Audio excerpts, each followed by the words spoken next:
The Heavy Gel Satin is fantastic. The previous gels that we've had are your regular gel, which is a gloss, and this is a softer gel that dries with a really high gloss, and the heavier gel, which sat still longer, also dried with a really high gloss. So I can do everything with the Heavy Gel Satin that I used to do with the other gels, but now that we've got the extra benefit of the beautiful almost matte surface finish, it just expands so much how we can use it and deal with it. The first thing people might want to know is when we used to mix our transparent colors into our gels, when they dry we have that beautiful deep effect where it looks like we're looking through layers. Well, this is ultramarine with Heavy Gel Gloss dried. This is the same ultramarine with the new Heavy Gel Satin, and you can see that lovely matte finish. So you can still extend how you use your mediums and your paints for further effects.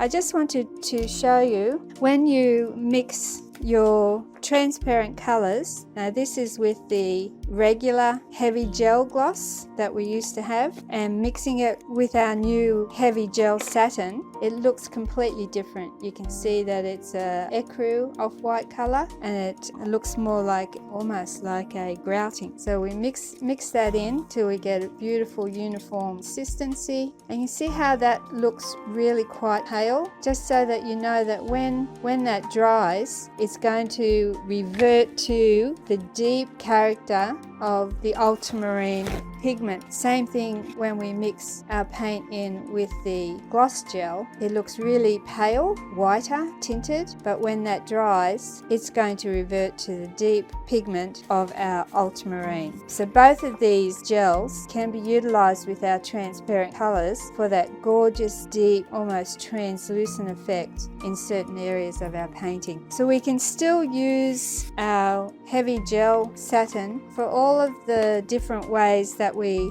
apply texture. As usual, you can put it through a shape and it will retain the shape of that plastic doily. We can impress it with different tools and it will retain the shape. And we can also use it for collage. If we wanted to collage heavier elements, we used to use our heavy gel gloss or regular gel gloss, because a heavier element won't adhere to the canvas or the paper with just binder medium. So these shells are going to adhere to the surface now, the same as with the gel gloss, with the added beauty that now this is going to dry with a beautiful matte finish. So particularly if I wanted that to look like sand, I just impress it with a towel. Those shells are now going to be adhered to the canvas or whatever I've done, and the gel retains a feeling of sand, so that for a coastal or a seascape or something, that's the perfect way for you to add collage elements, knowing that you're going to have a beautiful matte finish instead of being subject to the high gloss finish which previously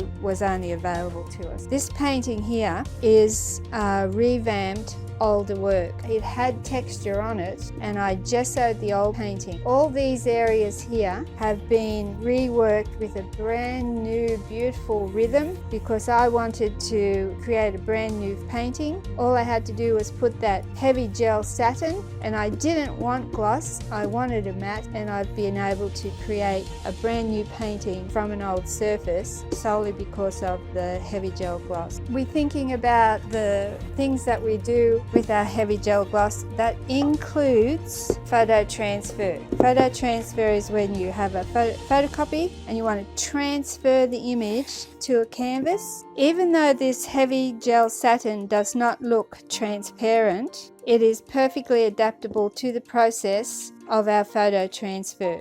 So we place a layer of the heavy gel satin on the surface of our canvas.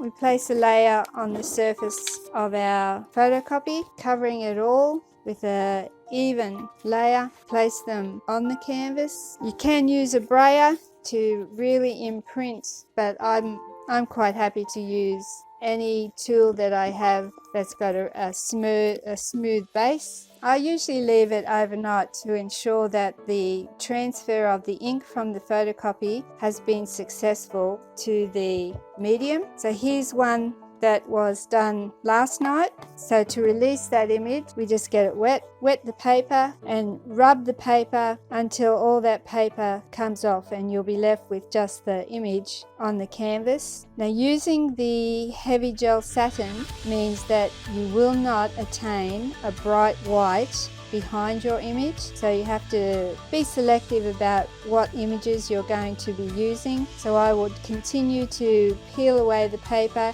and you can see that lovely off-white color behind that tree, and you keep working until all the paper is gone. So here's one of people walking in Paris, and all the paper has been removed. So this image, photo transferred onto the canvas, is now ready. You can draw over it, you can paint it, you can use ink, you can stain it, you can use color pencils. You can see the bright white of the canvas is now a lovely off-white. And here's one that has been completed using a photocopy of a dog, and then collage has been added, texture's been added to create a scene with the photo transferred image.